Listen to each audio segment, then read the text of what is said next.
Hey everyone, get ready to dig into Halloween. We're talking origins, traditions, you name it. You guys send in some really interesting stuff, especially from Wikipedia. And we're taking it beyond the usual, costumes and candy to see what this holiday is really about. And let me tell you, it's a wild ride. We're talking ancient rituals, traditions changing over time, and that modern obsession with all things spooky. So let's get right to it. Halloween, most people think ancient Celts, right? Samhain, and that's Samhain, but I'm guessing there's more to it. Oh, absolutely. Think end of harvest season. That was Samhain for the Celts, and they believed that was when the line between, well, us and the dead was super thin. So bonfires, costumes, offerings for fairies, the AOC, it was all about keeping them happy, you see. It reminds me of that image, families setting extra places at dinner just in case, a dead relative stopped by. It really brings those old beliefs to life. It does, doesn't it? But here's the thing, this whole honoring the dead, the supernatural stuff, not just the Celts, tons of cultures throughout history have done similar things around this time. So where does Christianity come in? Was it always pumpkins and trick-or-treating? Not exactly. Think All Hallows Eve. See, November 1st, that's All Saints' Day, honoring all the saints. The night before, October 31st, that became All Hallows Eve, like a kind of prelude. Like the night before the big party. Exactly. A time to prepare, prayers, reflection, all before the big feast day on All Saints' Day. What's interesting is All Hallows Eve, it was about all the dead, not just certain spirits. A more inclusive kind of remembrance then. It makes those Halloween traditions even more interesting. How do we go from solemn remembrance to, well, trick-or-treating? Now, that's a connection worth digging into. Back in medieval times, they had soul cakes, little treats kids would get going door to door, offering prayers for the dead in exchange. Imagine that. Prayers for pastries. Yeah. When did that start and how popular was it? We're talking way back, Middle Ages, huge in England, Wales, parts of Europe. And these soul cakes weren't just any treat, they were symbolic, often marked with crosses, kind of like those hot cross buns you see around Easter. You can really see all those layers of tradition in Halloween. But how do we get from soul cakes to, kids in costumes demanding candy? It's amazing how traditions evolve. The term trick or treat, it really took off in the US in the 1930s. Before that, though, Scottish kids had this thing called guising. Guising, what's that all about? So they dress up, go door to door, but instead of just asking for treats, they'd put on little skits, sing, even tell jokes. A more interactive way to get those Halloween goodies. Jokes and costumes, they were ahead of the game. Shows how much entertainment's always been a part of Halloween. Exactly. And how cultural things can change over time, moving around, mixing, to become the celebrations we know today. Even our worries about, say, candy tampering, that's a pretty recent thing. It's true. I remember my parents checking my bag every year.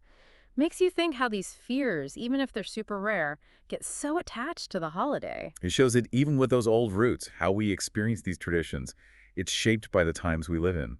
Makes you wonder about some of those traditions, like costumes. Today it's all fun and games, but that Wikipedia article made them sound kind of serious. Oh yeah, costumes back then, totally different purpose. Imagine thinking spirits were out roaming around. You'd want to blend in or scare them off. So they'd either try to look like the spirits or even, get this, mock the devil himself. Way more intense than a superhero costume. Makes you think about how we see fear now and what those costumes were really for. Exactly. Total shift, right? We've gone from warding off evil to dressing up as, like, pop culture icons, sunny stuff, the whole 9 yards. And that comes with its own, well, baggage. You mean the whole cultural appropriation debate around costumes? It's a big topic these days. It's huge, and for good reason. Yeah? Halloween's a chance to play with identity, get creative, but we got to do it respectfully, Can't forget about other cultures and all that. Good reminder that even something like costumes can have real-world impacts. It's a fine line, appreciating versus appropriating. Before we go there, though, how did Halloween go global? Fascinating, right? A lot of it goes back to those Irish and Scottish immigrants, 19th century, bringing those traditions to North America. As their communities grew, those customs stuck around, becoming part of the culture here. So it wasn't just a holiday, it was a piece of their identity they brought with them. Exactly. And once Halloween had its foot in the door in North America, American pop culture, well, that just blew it up. By the late 20th century, trick-or-treating, pumpkins, spooky costumes, the whole image, it had gone global, became the thing about Halloween. Amazing how something so ancient becomes this global phenomenon. Speaking of modern Halloween, what about haunted houses? Those weren't always a thing, right?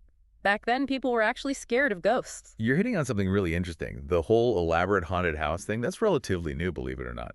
They took off in the U.S. around the 1950s. So strange, we went from fearing real ghosts to making fake ones for fun. How do you explain that? It says a lot about how we deal with fear, how we entertain ourselves. As we got more secular, less focused on the supernatural, we looked for new ways to get those thrills, but in a safe way. Haunted houses, they kind of filled that gap. Manufactured fear as entertainment, you could say. And they've gotten pretty intense, those haunted attractions. Some are like full-blown theatrical productions now with sets, special effects, the works. Absolutely. They've become an art form in themselves. Mm. But, gotta be real, it's not all fun and games. Accidents happen, even tragedies, which has led to stricter rules, making sure things are safer. Good reminder that even when we're embracing the fun, spooky stuff, safety first. Definitely. But even with the risks, haunted houses tap into something primal, right? That thrill of being scared, but in a controlled way. It's a trip, isn't it? We want that rush, that feeling of the unknown, but we also want to control it, make it safe, like in a haunted house. Pushing boundaries, confronting our fears, even if it's just for one night. And let's not forget Scary Stories, another big Halloween thing, playing on those same fears. Oh yeah, as soon as the leaves start to change, everyone's got a spooky story to share. What is it about those stories that draws us in, especially around Halloween? Storytelling, it connects us, lets us share things, explore the unknown. Scary Stories, they tap into something deeper, those fears we all have, but in a safe way. It's like a release, a way to face those fears symbolically. Especially around Halloween, right? When death, the supernatural, it's all around us. It's like a collective shiver, a shared experience that, weirdly enough, brings people closer. You got it. And that fascination with all things spooky, it goes beyond stories, right? Movies, TV, books, even music, it's a whole genre now, letting us explore these themes in new ways. From ancient rituals to full-blown horror movies. But let's not forget the simple pleasures. Costumes, candy, and of course, food. Halloween's a real feast, wouldn't you say? Totally. We've talked about those old school treats, soul cakes, barmbrack, but modern Halloween, it's a sugar overload. Candy corn, caramel apples, those little pumpkins with the peanut butter filling. It's like, go big or go home. And it's not just the candy. Halloween baking, the cakes, cookies, all decorated, it's insane how creative people get. It's true, everyone's an artist on Halloween. But it's more than just looks, right? Sharing food, especially when we celebrate, it brings people together, builds community. Spot on. Food brings people together, and Halloween's no different. Whether it's handing out candy to trick-or-treaters or having that big Halloween dinner, food makes it special. It really does. There's something about being together, sharing those spooky snacks, enjoying the craziness of it all. And let's be real, Halloween parties are the best. The best.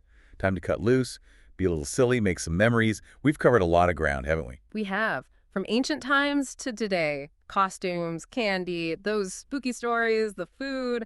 Halloween's definitely more than just one night. It's this whole tapestry, you know? History, folklore, religion, pop culture, all woven together. And it reminds us that even a holiday that seems, I don't know, surface level, can have so much depth if you dig a little. So as you're getting ready for Halloween this year, take a minute to think about those deeper layers, those connections to the past, to each other. But most importantly, Have fun. you know, thinking about that thin veil idea, it wasn't just about scary stuff, was it? Like, there was this element of connecting to something bigger. Exactly. For those ancient Celts, Samhain, it wasn't just about fear. It was a time when the lines blurred between our world and, well, the other world, right? Divination, connecting with ancestors, pondering life and death, those big questions. So less about ghosts and more about, like, spiritual awareness, something that still speaks to people today, even if it's not religious exactly. Totally. That human need to understand the unknown, the mysteries. It's timeless. Halloween, in a way, it lets us explore those things, the spooky, the unexplained, without, feeling silly about it. It's like tapping into that childhood mix of wonder and fear, facing those things we usually keep hidden, even if it's just for one night. Exactly. Embracing the shadows, recognizing there's more to life than what we see. That's powerful no matter how you celebrate. As we wrap up here, it's clear, Halloween, it's become way more than candy and costumes. It's this ancient celebration, all this folklore, religion, traditions mixed up together. Remembering those who've passed, facing our fears, celebrating being alive, all while exploring those mysteries beyond the everyday. A holiday that keeps changing but stays connected to its roots. And how we each celebrate, it kind of shows what we believe, what matters to us, even how adventurous we are. So as you're planning your Halloween, the costumes, the pumpkins, all that good stuff, think about what it means to you. Get into the spirit, remember those who came before us, and make your own traditions. Happy Halloween, everyone!